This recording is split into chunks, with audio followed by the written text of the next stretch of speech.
Agora, pessoal, falando um pouquinho sobre emendas parlamentares, vocês estavam mencionando aqui a quantidade, né, que esses parlamentares terão e a necessidade também do governo federal recorrer a esse dinheiro pontualmente para poder passar aqueles projetos que são importantes para ele. Essa ofensiva do Congresso para ter mais controle do orçamento fez mais que dobrar o valor disponível por parlamentar para que eles mandem, então, para os seus redutos eleitorais. A gente preparou aqui um gráfico para que vocês entendam essa relação nos últimos 10 anos. Então, se a gente olhar para 2014, quando não havia a obrigatoriedade desse pagamento de emendas parlamentares, cada um deles tinha acesso aí a 15,5 milhões. Né? Ou a gente está falando aqui dos valores totais? Ah, não, são os valores totais, pessoal. A gente está falando, se fosse por parlamentar, a gente teria aqui o valor de cada um.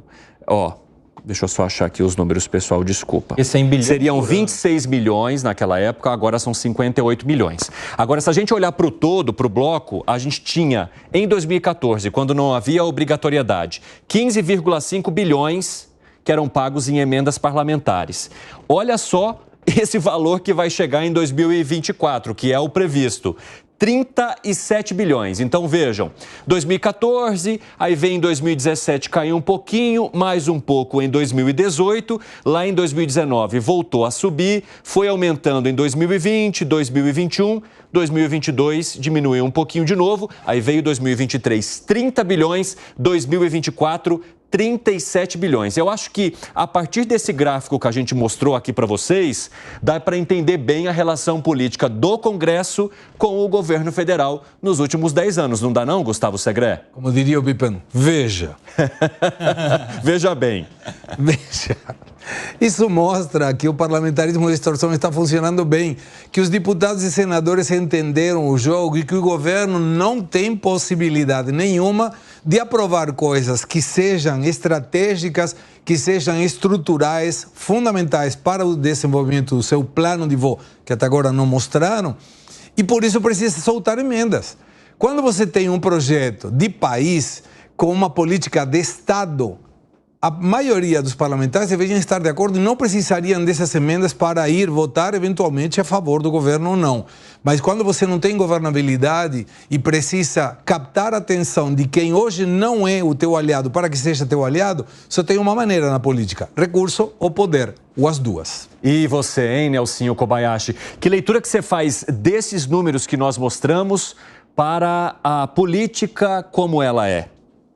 De fato, a gente está entrando num ciclo vicioso, difícil de se sair. Porque como é que a gente vai sair desse sistema hoje que torna o Poder Executivo refém do Legislativo? Nós não estamos falando sobre o governo atual, o governo anterior, nós estamos falando sobre o modelo. É verdade. O modelo é que o presidente precisa conquistar, de alguma forma, o voto dos parlamentares. Ou seja, sai presidente, entra presidente, mudam-se os nomes e as pessoas e partidos, mas a fórmula como aquilo funciona permanece, Se a gente pegar os últimos anos, a gente teve a estratégia do mensalão, essa criminosa, que era de pagar mesada para os parlamentares, isso ficou de fora. Depois disso, a gente teve aí as emendas parlamentares e cargos em ministérios e nas estatais. Isso continuou até o governo do Bolsonaro, que tirou, de certa forma, diminuiu, na verdade, não tirou totalmente a participação dos outros partidos no governo, mas continuou dando emendas, e aí o orçamento secreto, que depois veio a ser declarado inconstitucional. E agora nós temos novamente, além das emendas mais que dobrando, novamente os políticos fazendo parte do governo nos ministérios todos, nas estatais todas, em especial depois da liminar que liberou a participação de políticos em empresas estatais, e isso é o que torna o Poder Executivo refém. Como a gente sai dessa, aí tem quem conseguir fazer isso, tem que ganhar um prêmio Evandro Cini, porque não sei como é que faz. Conquistar, foi muito polido. O Kobayashi foi muito polido. A gente tem que medir as palavras, né? Conquistar, você conquista... Nós estamos ao lado de um advogado. Achem difícil ele derrapar aqui no nosso 3 em 1, viu, Luiz Felipe Dávila? Olha, eu vou dizer para o Nelson Kobayashi como é que a gente tem que fazer para sair desse jeito. Se o presidente da República não fosse uma pessoa obcecada com o poder, ele ia propor uma nova emenda constitucional, adotar o parlamentarismo a partir de 2026, porque o poder já está todo nele. Gente, 90% do orçamento já é gasto obrigatório. Você não pode fazer mais nada. O pouquinho que tem, o Congresso abocanha cada vez mais. Então o presidente daqui a pouco é um mero ordenador de despesa. Ele vai ter que dizer como é que está sendo gasto o dinheiro, mas ele não vai ter nenhuma autonomia sobre o orçamento da nação. Então o que dobrou esse ano? Duas coisas, emenda parlamentar e fundão eleitoral. Então o negócio é o seguinte, é melhor o presidente da República falar, vamos aprovar uma emenda aí, vamos transformar o Brasil no parlamentarismo, porque, na verdade, o presidente vai se tornar uma rainha da Inglaterra no Brasil, porque vai fazer o quê? Não tem poder sobre orçamento nenhum, não vai poder alocar as verbas, depende tudo desses gastos que estão completamente engessados e, além de tudo, o parlamento abocanhando um pouco que sobra da verba discricionária. É um destino que o presidente vai se tornar serviçal do poder legislativo. Agora, Vitinho, coloca de novo pra gente aqui os números, fazendo favor, no nosso telão. Abram aí, ó, porque a gente está falando de 15,5 em 2014 e mais do que dobra, né, lá para 2024, porque chegamos à previsão, né, de 37 bilhões de reais. Acho que eu tô fora um pouquinho aqui da tela. 37 bilhões de reais. Luiz Felipe Dávila, os custos aumentaram ou o poder político que diminuiu? Não, o que aumentou é o apetite dos parlamentares para designar o dinheiro público de acordo com os seus interesses político-eleitorais e não de acordo com um plano de país, com uma política de Estado. Então, cada vez mais esse dinheiro vai irrigar os interesses paroquiais em detrimento do interesse nacional. Cada vez que nós temos esse orçamento tão engessado, como é o caso hoje, e com as verbas discricionárias migrando cada vez mais para o parlamento, o que vai diminuir é a capacidade de ter políticas nacionais bem orquestradas e com o parlamento. Por isso que eu digo, o presidente da República vai ter um poder cada vez mais restrito para fazer uma política de Estado, uma política nacional. Nelsinho, o que foi? Levantou a mão. É porque a gente tem uma ideia inicial de que quanto mais impopular a medida que está em votação no Congresso, mais emendas o presidente tem que soltar, né? Tem esse imaginário. Só que esses números indicam um dado interessante. Se a gente pegar 2017, 2018, o governo Temer... Aqui, ó, 12,7 em 2017 e 11,9 bilhões em 2018. Os menores números de emendas parlamentares. Sim. Exatamente em anos que nós tivemos propostas extremamente impopulares e que passaram ou avançaram bem no Congresso Nacional. Estamos falando de reforma previdenciária, reforma trabalhista, enfim, o que me faz ter uma leitura importante. Que foi a gestão Temer, né? Exato, de parte de 16, depois 17 e 18. Depois do impeachment da Dilma Rousseff. Exato. E aí que me faz ter uma leitura importante. Talvez esteja faltando para os governos seguintes, inclusive para o presidente Lula, um melhor relacionamento com o Congresso Nacional. O relacionamento, a articulação política nesse Lula 3 é muito diferente dos governos Lula 1 e Lula 2. Muito diferente do próprio governo Michel Temer, que ele era impopular, ele não tinha popularidade, e ele passou medidas impopulares, mesmo assim, com facilidade no Congresso Nacional e sem tantas emendas. Talvez seja um raio-x, uma radiografia para o governo enxergar que está faltando melhorar a articulação política do Poder Executivo com o Poder Legislativo, porque está saindo muito caro com esse tanto de emendas. E Gustavo Segre, onde está o problema da articulação na atual gestão? Foi perfeita a observação de Neuzinho. 2017, 2018, política de Estado. Aí era necessária essas observações. Não tem como negar, né? Não tem como. Era necessária a reforma trabalhista, era necessária no governo do Bolsonaro a reforma da Previdência. E aí uma observação, 37 bilhões é a previsão. Mas ainda não tem nenhuma pauta de votação em 2024. Imagina quando precise. Esse número não vai diminuir. Certamente esse número vai aumentar. Assim, o que já está previsto... Isso é o garantido, né? O que está previsto dificilmente diminui, né, gente? Tá, mas aí vai sair devolvendo dinheiro de emenda parlamentar. Quais são as pautas que o Congresso terá para o ano que vem? Hoje, não sabemos.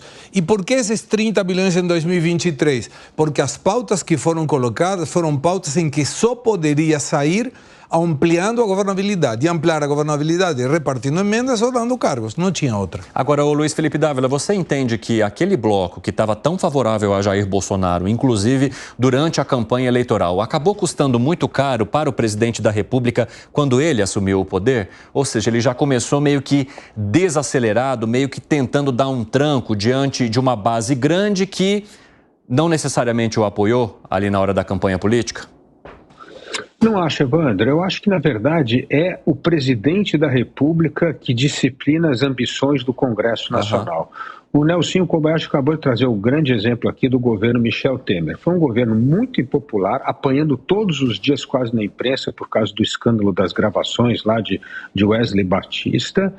Mesmo assim, conseguiu manter a disciplina no parlamento e aprovar reformas de Estado. Então, você veja, como um presidente impopular consegue mobilizar o Congresso e aprovar reformas importantes para o país, uma política de Estado. Então, o maestro dessa orquestra é o presidente da República. Ele tem que ter a partitura dele de música, são as pautas de interesse de Estado. Mas a gente não tem isso. Então, esse é o problema. Quando você não tem um maestro, cada um toca um instrumento de acordo do seu feitio, do seu gosto. E é isso que está acontecendo no Congresso hoje. Então, vai custar cada vez mais caro, como bem disse o Segredo, a gente não sabe nem qual que é a pauta, mas já tem 37 bi. Então, o que acontece? Quando não tem uma pauta de Estado, e aí orquestrado pelo grande maestro que é o presidente da República, cada um vai tomar conta do seu curral eleitoral, cada um tentar direcionar as emendas para a sua região, para seus interesses paroquiais, porque isso, pelo menos, garante a reeleição dessa turma, ou garantir, não garante, mas pelo menos ajuda a reeleição dessas pessoas em 2026. Então, já que não tem pauta nacional, vamos tratar dos interesses locais. Agora, ô Nelsinho, tem uma questão também que a gente precisa chamar a atenção, porque não são apenas os números que demonstram determinada fraqueza da articulação do governo federal com o Congresso ao longo dos últimos anos, porque a gente está falando também de um orçamento que começou sem obrigatoriedade e que chega aqui em 2024 não só com obrigatoriedade, como com calendário de pagamento. Então, olha só as conquistas que foram sendo adquiridas pelo Congresso ao longo desses anos, além de valores, mas também de impor ao governo que sim, não há o que fazer. Esse dinheiro vai ter que chegar para a base. Vai ter que chegar, tornar parte dessas emendas como impositivas, né? Para que todas sejam impositivas. Até essa mudança a gente tinha parcela impositiva, que é aquela obrigatória, aquela que que eram as individuais. Exato, individuais. O parlamentar faz a indicação e o governo tem que pagar. Mas sim, até esse momento a gente tinha a ideia dos parlamentares fazerem as suas indicações e o governo decidir. Ou seja, ainda tinha uma faca no pescoço ali do cara ter que continuar sendo fiel aos pedidos do governo até que ele implementasse de fato aquela emenda que foi disponibilizada. Então, sim, isso é mais poder para o Congresso Nacional conquistado ao longo dos anos. Um outro detalhe para a gente diferenciar, esse 37 do 18, que foi 2022, ali, essa subida gigantesca. Do 18 para o 30. Que é a mudança no nosso sistema fiscal, né? Saindo do teto de gastos, que precisa de uma emenda constitucional para aumentar o tanto que o Estado pode gastar, para o novo arcabouço fiscal que condicionou a limitação de gastos ao tanto que se arrecada. E aí deixa na mão do próprio governo aumentar ou não essa quantia que está propiciando o pagamento de 37 bi. Ô Gustavo Segré, o governo federal também já teve de fazer uma negociação muito importante com o Congresso para pisar o primeiro dia nesse Lula 3, porque ele precisou ali de uma verba gigantesca para ser aprovada e isso já gerou uma negociação difícil de se reverter, né? Evandro, 66 deputados sobre 513 é muito pouco.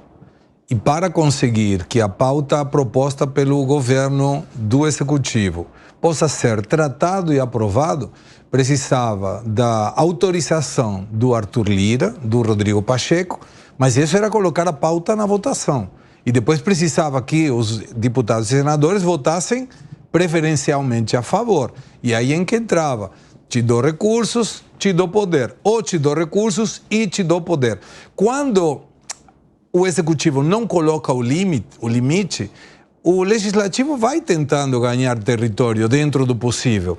É normal, é do jogo político. Até que alguém para e diz, não, até aqui chegamos. O Congresso entendeu, pelas ações do Executivo, que esse até aqui chegamos ainda não chegou. E qual é o preço que está disposto a pagar o Executivo para ter a pauta aprovada? Ninguém sabe. Então o Legislativo vai empurrando essa linha até onde chega o limite do outro. E esse empurrar está custando muito caro para o governo. Está custando quanto, Dávila?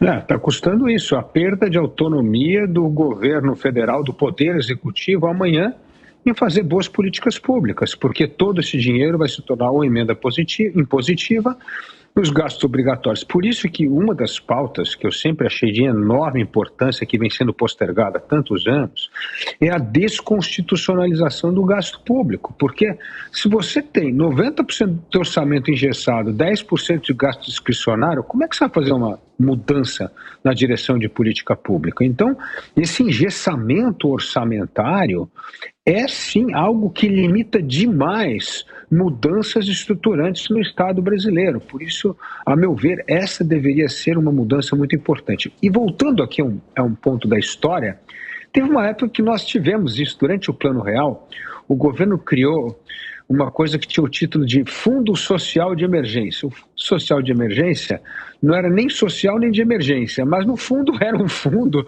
para se usar 20% do orçamento de maneira discricionária.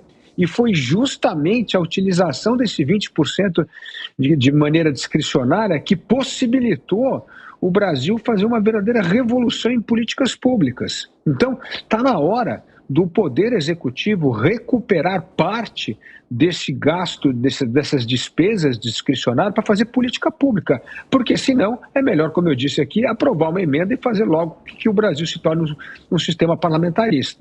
Nelsinho, você acha que há pouca discussão sobre política pública hoje? Muito pouca política.